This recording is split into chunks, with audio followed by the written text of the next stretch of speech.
आता बघूया जिल्हा परिषद पंचायत समिती निवडणुकीसंदर्भातल्या टॉप 9 बातम्या। जिल्हा परिषद पंचायत समिती निवडणुकांचा उमेदवारी अर्ज मागे घेण्याचा आज शेवटचा दिवस। राज्यातील 12 जिल्हा परिषद आणि 125 पंचायत समितीसाठी निवडणूक होणार।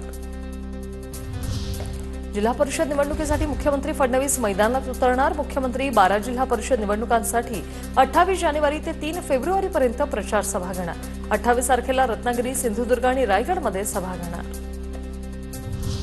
उपमुख्यमंत्री एकनाथ शिंदेंचा जिल्हा परिषद निवडणुकीत सभांचा धडाका। राज्यभरात एकनाथ शिंदेंच्या 30हून अधिक सभा आणि रोड शो होणार। जिल्हा परिषद निवडणुकीतही शिवसेनेचं मायक्रो प्लॅनिंग।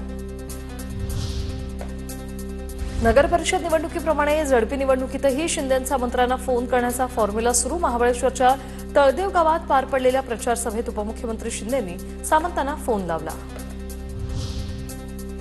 रत्नागिरी जिल्हा परिषदेच्या 56 गटातून 229 अर्ज तर पंचायत समितीच्या 112 गणांसाठी 434 अर्ज दाखल। उमेदवारी अर्ज मागे घेण्याचा शेवटचा दिवस।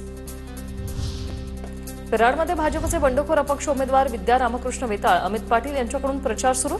जिल्हा परिषद पंचायत समिती निवडणुकीसाठी प्रचाराचा शुभारंभ। पुण्याच्या मावळमध्ये जिल्हा परिषद निवडणुकीचा प्रचार शिगेला। ताजे गावात भाजपकडून शक्ती प्रदर्शन। पैसा आणि धाकट दडपशाहीमुळे सिंधुदुर्ग जिल्ह्यातील उमेदवारांनी अर्ज मागे घेतले। त्यामुळे भाजप आणि शिंदे सेनेच्या उमेदवारांची बिनविरोध निवड। ठाकरे सेनेचे जिल्हा प्रमुख बाबूराव धुरींचा आरोप। रायगडच्या महाडमध्ये ठाकरेंच्या सेनेला धक्का। ठाकरे सेनेचे युवा तालुका प्रमुख प्रफुल्ल धोंडगेंचा शिंदेंच्या शिवसेनेत प्रवेश। विकास गोगावले यांच्या प्रमुख उपस्थितीत धोंडगेंचा पक्षप्रवेश।